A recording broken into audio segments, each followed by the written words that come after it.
कभी जिन माता पिता ने बच्चों के हर आंसू को पहुंचा, उनके हर कदम पर साथ दिया, आज वही माता पिता उन बच्चों की नजरों में क्यों बोझ बन गए हैं? आखिर ऐसा क्या हुआ है जो उन रिश्तों में दूरियां आ गई हैं, जिन्हें कभी भगवान से भी ऊंचा दर्जा दिया जाता था? वही इस कलयुग की कुछ औलादें उन्हें इंसान भी नहीं समझ रही हैं। आखिर क्यों इस कलयुग में माता पिता को बोझ समझा जाता है? क्या सचमुच यह कोई प्राचीन श्राप है जिसका असर इस कलयुग में दिख रहा है, या फिर यह इंसान की अपनी मानसिकता और समाज का बदलता हुआ चेहरा है? यह सवाल आज हर घर की दीवारों में गूंज रहा है।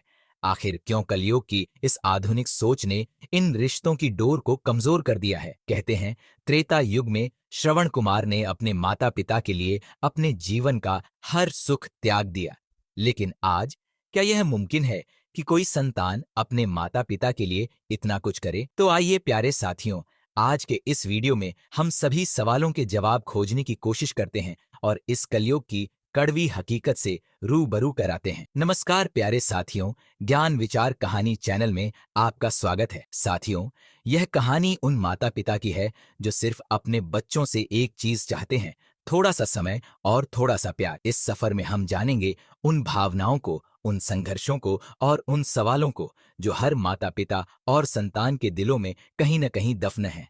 ये कहानी किसी एक की नहीं, बल्कि हर उस माता पिता की है जो अपनी ममता और भरोसे में अपनी निकम्मी औलादों पर अंधविश्वास कर बैठते हैं। प्यारे साथियों, ये कहानी है एक बूढ़े पिता की जो अपनी धर्मपत्नी के गुजर जाने के बाद अपनी ही निकम्मी औलादों के द्वारा जीवन भर अपमानित होते हैं। तो चलिए प्यारे साथियों, आपको भी एक कड़वी सच्चाई से रूबरू कराते हैं। घोर रात्रि का समय था और घर के सभी सदस्य गहरी नींद में थे, परंतु 62 वर्षीय रामलाल जी को नींद नहीं आ रही थी। नींद की गोली भी खा चुके थे, लेकिन मन की उथल पुथल ने उन्हें सोने नहीं दिया। जब हृदय और मस्तिष्क में इतना दहक भरा हो तो भला नींद कैसे आ सकती है? बिस्तर पर बैठते हुए रामलाल जी बोल पड़े, धर्मवती, अब मुझसे यह सब सहन नहीं होता। यहां और रुकना मेरे वश की बात नहीं है। कितनी उम्मीदें लगाई थी हमने अपने बेटों और बहुओं से। देखो ना, केवल बेटे ही नहीं बल्कि बहुओं ने भी जीना दुश्वार कर दिया है। उन्होंने आगे कहा, बस 1 महीना ही तो हुआ है बच्चों के साथ इस शहर में आए हुए, लेकिन ऐसा लग रहा है जैसे 1 साल बीत गया हो। अरे धर्मवती, गांव में हमारा जीवन कितना सुखी था। भले ही रूखी सूखी रोटी अंगीठी पर सेक कर खानी पड़ती थी, पर उसमें भी संतोष था। मेरी मूर्खता थी जो सोचा कि शहर में बेटों के साथ रहकर ठाठ से जीवन बिताएंगे, पोते पोतियों का साथ मिलेगा और बहुओं के हाथ के स्वादिष्ट व्यंजन खाने को मिलेंगे। पर यह जीव की लालसा ही मुझे धोखा दे गई। यह कहते हुए रामलाल जी ने अपना माथा पकड़ लिया और आंसू पोंछते हुए बोले, धर्मवती, जाने से पहले मेरे मन में एक बार यह विचार आया था कि दोनों बहुएं तेज और बदमिजाज हैं। यदि उन्होंने कुछ उल्टा सीधा कहा तो मैं कैसे सहन कर पाऊंगा। अब बहुत सोचने के बाद मैंने फैसला कर लिया है। अब मैं किसी की बात नहीं सुनने वाला, और तुम भी मुझे यहां रुकने के लिए मत कहना।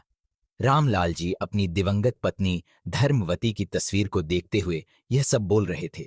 उनके हृदय का दुख, जिसे वह अब तक भीतर दबाए हुए थे, आज आंसुओं के साथ बह निकला।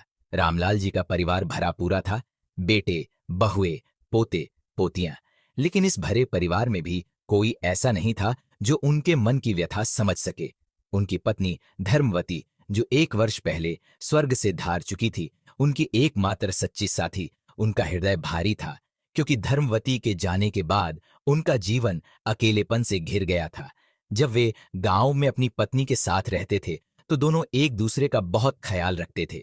जिन्हें कभी एक गिलास पानी उठाने की आदत नहीं थी, आज वही अपने कपड़े धोते, चूल्हे पर रोटियां सेकते और जैसे तैसे दिन गुजारने लगे। अक्सर अंगीठी के धुएं से उनकी खांसी बढ़ जाती थी। जली भुनी रोटियां और प्याज नमक खाते हुए उन्हें धर्मवती के हाथों का स्वादिष्ट खाना याद आ जाता और उनकी आंखें भर आती। उनका अकेलापन इस कदर बढ़ गया था कि वे अपनी पत्नी की तस्वीर को हर समय अपने पास रखते थे। जो भी उनके दिल में होता, तस्वीर से कहकर अपने मन का बोझ हल्का कर लेते। गांव के कुछ लोग उनका मजाक उड़ाते, लेकिन जो उनके दर्द को समझते थे वे जानते थे कि यह पागलपन नहीं, अकेलापन था। उनकी ऐसी